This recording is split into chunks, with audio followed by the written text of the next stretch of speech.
இயேசு தன் சீடர்களை எலுமிச்சை மரத் தோட்டத்திற்கு அழைத்து சென்றார்.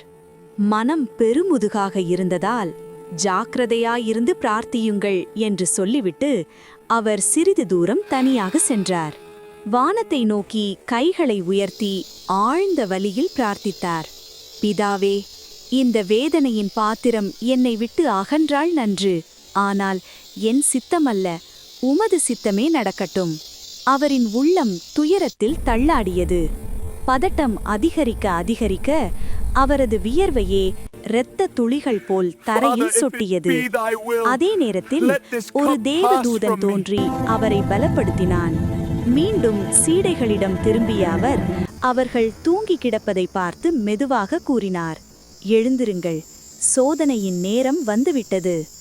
அந்த இரவு உலக ரட்சிப்பின் மிக கடினமான பயணம் தொடங்கியது.